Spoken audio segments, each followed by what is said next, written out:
the fuck would he just up and decide, oh yeah, bro, you know what? I'm gonna stay on the island. Shit, my phone, who needs it? Y'all keep that shit on the boat. Take it back, I'll get it when I get back home. However the fuck I'll find my way back. Just let me stay here on this goddamn island around these people that I'm not familiar with, talking to this random ass girl that I just met, and I'm gonna ride back with another group of people that I don't fucking know and trust them to get me home. I wake up to the sound of the same old clock. Tick tock, it never stops. I have not a morsel of levity for y'all in this video today, man. This is a heavy discussion that we got in front of us today. What the fuck happened to Nolan Wells, dog? This is a question that so many of us in America are asking right now, but most importantly, this is a question that his family is asking. What happened to Nolan? Now, this whole situation is fishy from top to bottom, but to give you a rough play-by-play of how we got to where we at now, on July 3rd, Nolan Wells' mother comes home after a long day. Nolan decides, you know what, I'm gonna cook my parents dinner. He makes his parents a salmon dinner, after which he leaves home to go to his friend's house for a get-together that they had planned for the weekend. He stays the night. Following morning is July 4th. Him and said friends go out on a boat ride, and that's where we gonna pick up at, because on July 4th, around midday, that's where things in this story kind of start to stop making sense. So let's pick it up from right there. Let's take off. Now we see here it says, one of 3 young men who traveled by boat to Horn Island with Nolan Xavier Wells on the 4th of July was the first to report him missing that night, authorities confirmed Thursday. At approximately 11 p.m. on July 4th, the Coast Guard was notified of a missing person near Horn Island. U.S. Coast Guard said Thursday. This was around midnight when his mother reported him. So this is close to an hour apart, roughly within the same hour. Now here's why I say midday is where things get a little fishy. It says Wells was last seen near the island around 3 p.m. according to Jackson County Sheriff's Office. Wells did not return on the same boat as the group. From what we understand, he chose to stay there. Now this is where you start losing me. This is where the bullshit start arising. Because what do you mean, from what y'all understand, he chose to stay there? Let's get a little bit more information before we start jumping to conclusions. Now, this is a timeline that I got off Reddit. I know. Yeah, I know. Listen, I checked everything. I checked all the sources. Every bullet point from what I've seen is more so reliable and is verifiable to some degree, at least based on the information that we have right now. Here's why none of this shit is making sense to me. It says right here, Mississippi Free Press reported that United Cajun Navy incident commander said that Nolan was last seen talking with a girl near the north end of the island. Now, his body was recovered on the west end of the island. Let's keep this in mind. All of these details are very important. Witnesses said the original group of friends left without Wells around 3:30 p.m. because he wanted to stay behind and talk to a girl and other friends. Another friend believes he last saw Wells on Horn Island around 4 p.m. Now, this friend that they're referring to is a kid by the name of Javon Williams. Let's hear his story and get his account of what happened that day. So this is, we getting this report courtesy of the Sun Herald. This says, Wells headed to Horn Island on Saturday with friends. His best friend, 17-year-old Javon Williams, said he was supposed to be on the same boat, but it filled up. I guess the boat had reached capacity, so he ended up having to be on another boat. But this was the boat that Javon initially intended to be on, so that way he could be there with Nolan. Okay. It says Williams rode out on a different boat, but he saw Wells on the island. He believes he saw Wells for the last time after 4 p.m. on Saturday. And then if we scroll down here a little bit, we see it says Wells visited with a girl. So this is true information. He visited with a girl, Williams said, but he also chatted with other friends in the crowd. Okay. Again, this is where more holes start to pop up in the story.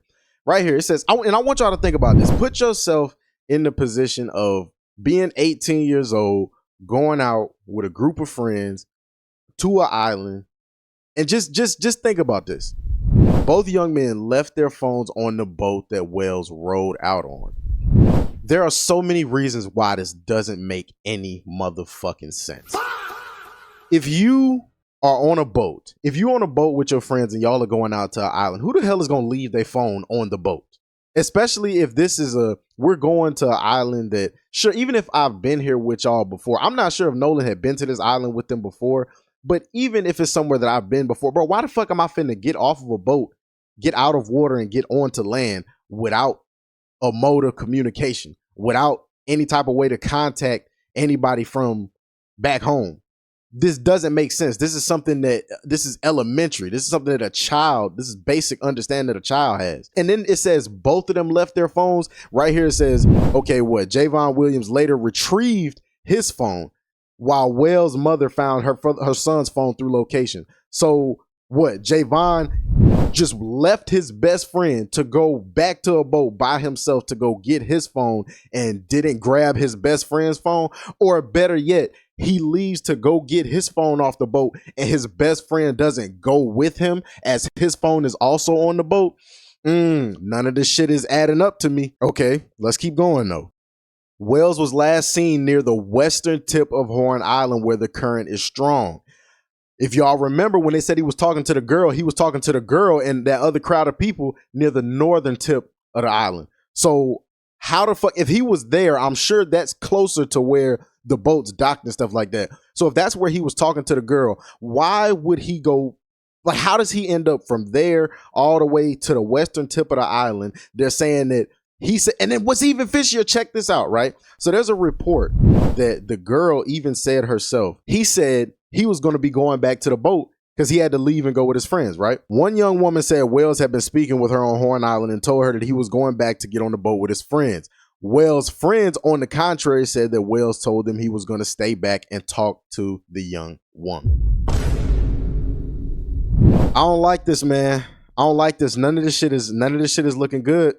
None of this shit look good. Why the fuck are they hiding so much? Why are they hiding so much? Why are they lying? Why the fuck is Ashley Cole, one of the dude's mom? I don't know his fucking name, but why is one of the kids' mom like going out of her way to do this like social media performance talking about how her kids are getting death threats? Why are they not cooperating? She said that her sons cooperated with authority, but they didn't cooperate with authority. They fucking lied to authority, and she's now hiding her sons. As I'm sure her being a judge, she's well connected within the judicial system and also with police departments and whatnot, all this other willy-nilly shit. And so now she's putting her cape on to try to be the shelter for all of these boys right now. Now, there was another character in this story. I shouldn't say character, these are real people, but y'all get what I mean. There's another person in this story by the name of Trace Carter that apparently messaged Nolan Wells before he left to even go on this boating trip. Trace Carter talked to Wells before the island trip. Carter told Wells, just hit me up when you get back. Just be careful, bro. Watch out for yourself. Wells responded, I got you, bro. I'll hit you up later. Now, do you know what this communicates to me? He says, I got you. I'll hit you up later. That simple response to the initial message of just hit me up when you get back, that communicates to me that he had every intention on returning to this fucking, like returning home. Why the fuck would he just up and decide, oh yeah, bro, you know what? I'm gonna stay on the island. Shit, my phone, who needs it? Y'all keep that shit on the boat. Take it back. I'll get it when I get back home. However the fuck I'll find my way back. Just let me stay here on this goddamn island around these people that I'm not familiar with, talking to this random ass girl that I just met, and I'm gonna ride back with another group of people that I don't fucking know and trust them to get me home. They must, like, bro, they must really think we fucking stupid. Like, to play in our face like this is insane. Now, I don't take a fucking rocket scientist or a private investigator to deduce from this situation that these three white boys at the least has something to do with what happened to Nolan that day. And the reason why, or at least what makes this even more clear, is that we saw that a little bit earlier in that day. It's not clear, at least to me. I haven't seen any reports accurately stating what time this video took place that I'm about to show y'all, but there was an alleged argument between him and these other boys. I'm not sure which ones, but there's a video circulating on the beach. Now, I will admit this is pure speculation at this point because we can't make out what's being said or what's going on in the video, as it's a very brief pan across Nolan and his crowd. But let's take a look at it, because if we stop and kind of use context clues and look at this image, you'll notice some interesting things. Let's look at this. Okay, it says, listen to the voices in this video. Look at the bank for the black boy with the blue swim trunks on. Now, you can't really hear, like I said, you can't really make out much audio, but just pay attention. I'm gonna stop the video at several points and I'm gonna show you a couple of different things. And I can't take credit for the breakdown on this video because Young Don, in my opinion, has done the best breakdown of this particular video that I've seen so far as looking at body language and, you know, really pointing out what could be going on. But let's look at it though. Now, boom, right here, we see Nolan's crowd is right here. All right. This is Nolan's crowd right here. And we can see Nolan is right here in the blue swim trunk. Now, if you look back slightly before the camera pans over to the right before it gets to that group, you'll notice that the people who are in the water and people surrounding are all looking at that particular crowd, are looking in that vicinity, right? Notice this. All these people over here, they're all looking in this rough direction over here. You got these people in the immediate water. They're looking. This guy's turned completely around and he's looking at what's going on over here. You got some people from this group turning around. This man right here, his head is turned in this direction. And also something that is not, it's kind of hard to see, but if you pay close attention, you'll notice that, let me get a clear picture of this for y'all. You'll notice there's a girl in between Nolan and these other guys over here. And she's kind of sticking her arm out. If you notice, like she's kind of sticking her arm out right here in an L shape, almost as if to like break up what's going on. And I can't really make out who this is over here, so I'm not going to definitely say which ones of his friends these like were, but obviously there looks like it's something going on that could be tension because everybody's looking at what's going on and Nolan is separate from the group. I think analyzing that whole situation and figuring out what really went on there in that particular moment will kind of give a lot of context to what ended up happening. So where are we now? It's 11 p.m. midnight, July 4th, going into July 5th. The boys are home. This already doesn't make sense because why the fuck would you leave without your friend? Why would you leave the island without making sure everybody that we came with needs to be everybody that we leaving with? Shit don't operate like that, bro. You don't go out with a group of friends and then move around and not check to see where the rest of your fucking friend group is. And then why? So it's a lot of people were reporting that Nolan's friends, I'm just going to call them the three white boys. A lot of people reporting that the three white boys and company left the island around 3:30 p.m. That's when they were last seen. Why the fuck did it take y'all 8 hours to say anything, mention anything, or report this boy missing? Because what I'm thinking is this mother who was the judge, I'm thinking she initially found out what happened, needed everybody to commune, get their story together. And then they reported what ended up happening and shit like this, right? Now, there's a whole nother debacle about his phone and his property, his keys and his phone. Why the fuck did y'all have his keys, his phone in y'all's home, and then y'all lied to his father about it? And then for y'all to say that he left his phone on the boat, I already explained why that doesn't make sense. But why when his phone was recovered, it was found that he had deleted messages, deleted things off of his Snapchat, accounts were logged out of, all kinds of shit, right? So we know somebody had his phone because that doesn't make sense. You know what I'm saying? I don't give a fuck who you are. You're not going to leave somewhere, go to a place where you're not familiar, go far as fuck away from home and then start clearing shit off your phone and no. Now, as we read earlier, the mother had to use location services to find out where her son's phone was even at because nobody was being upfront with the family. And so her friend goes to pick the phone up. And that's how we find out all of this shit is fucked up and funny going on with his phone. So if you ask me, this further implicates the boys as suspects. You got to think about how weird this shit is, right? And for momentarily, you got to step into the mind of a sick criminal. If you were doing something to somebody, if you're leaving somebody on an island, or you're doing something to somebody, you're getting rid of their body, you're doing something nefarious to them, why the fuck would you bring evidence back to land with you? Are you trying to keep this shit as a fucking trophy, you sick bastard? If anybody could find a logical reason, please let me know down below in the comments. But like, I don't see it. I don't understand what the motive behind you keeping his fucking keys was. Because if you were really like, why not leave the keys there? Why bring them back? I'm like, maybe I understand the phone because the phone got more evidence, but bro, what the fuck? Why were y'all taking his shit? Why were y'all, this is what make me think y'all like did something to him, took all his shit off of him. And like, Come on, man. Come on, man. Come on. We're going to get to the bottom of this, though, bro. Ben Crump is on the case, man. Shout out Ben Crump, man. If y'all don't know who Ben Crump is he's a civil rights attorney he's represented numerous black families that have been accosted by police violence. And he's asking these questions. He is asking all of these questions. He's asking all the right questions. And bro, I think with this private investigator, with this private autopsy, and shout out to Colin Kaepernick too. Colin Kaepernick, offered to pay for the private autopsy. Man, we gonna get to the bottom of what the fuck happened. We gonna get to the bottom of it, and these boy gonna pay, man. They got the answer for this. Now at this point, this is July 5th. The search is already taking place. They're already out looking for Nolan at this point. If they left him there on the 4th, and they're trying to allege that this boy drowned. Now let's keep in mind, this 18-year-old kid is a multi-sport athlete. He's 6'1". He's athletic. He's knows how to fucking swim. Not to mention the fact that there were a load of fucking people at this island for the weekend, for the 4th of July weekend. So explain to me, how would this boy have drowned? This black, dark-ass kid in broad daylight around all of these white people.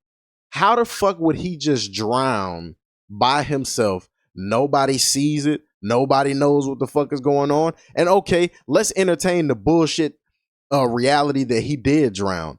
You telling me that it took 2 days for his body to wash up? It magically just took that long for his body to wash up on the western tip of the island, and nobody fucking saw nothing all day on the 5th?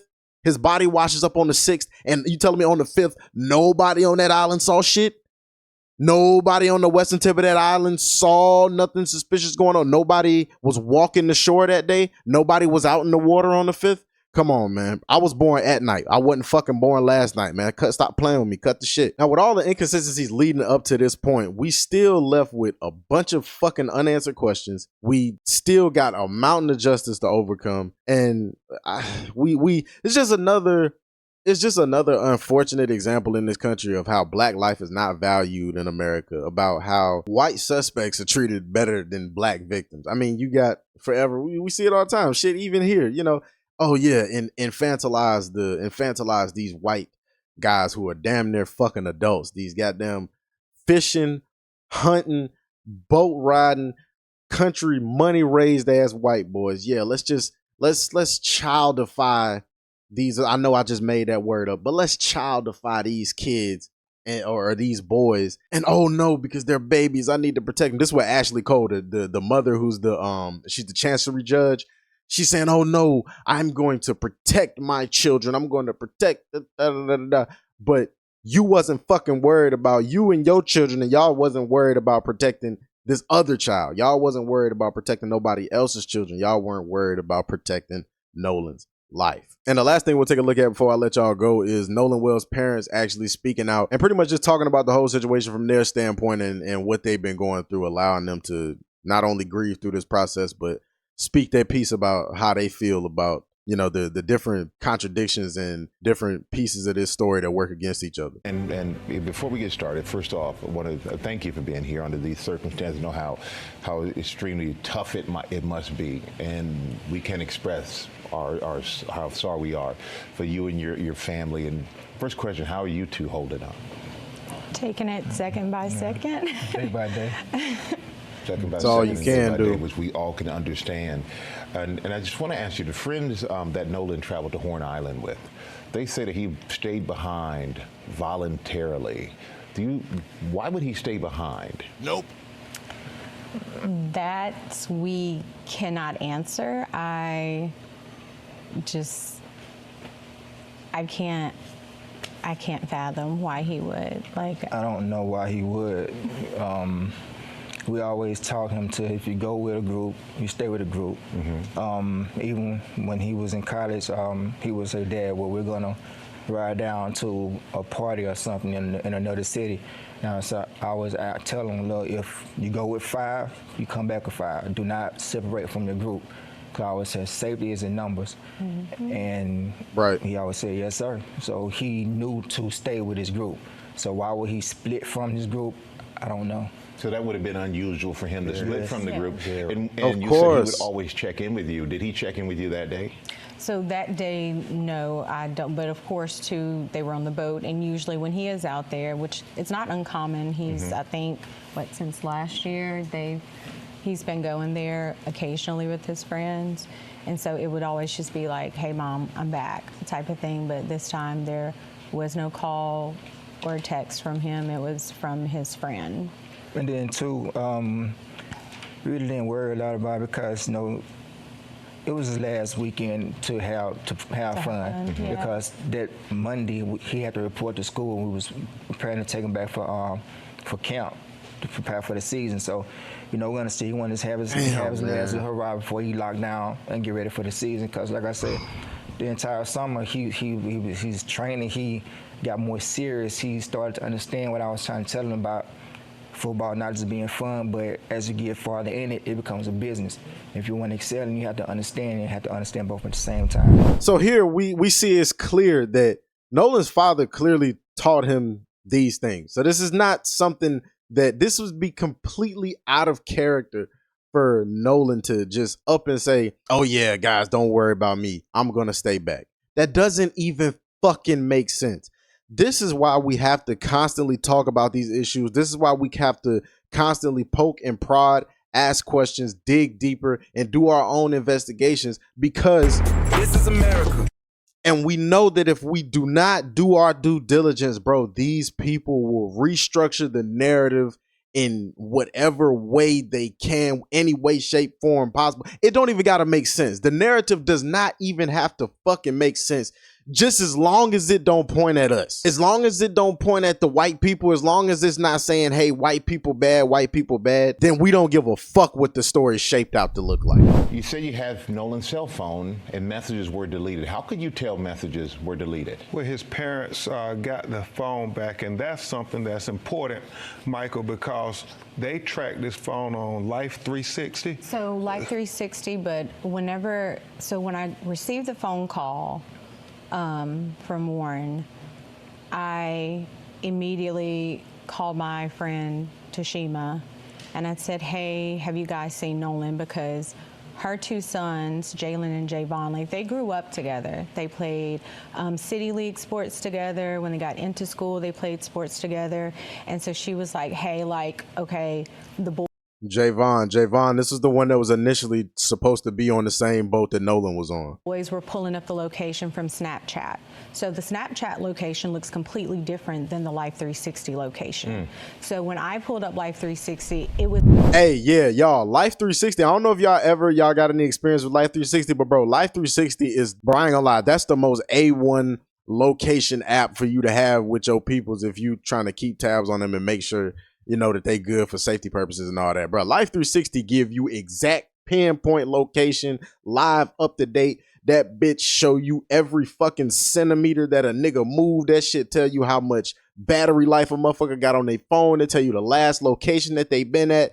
Bro, Life 360, it's a good thing that she had this, because this was 100% determining factor between her finding out the reality of where her son's phone was at. That Life 360 shit is real, bro. Bro, if this ain't a reason for you to get this shit with your people, bro. And don't give me this whole, "Oh, they overly track it, that mean the government can see." Bro, the government already got access to every fucking thing.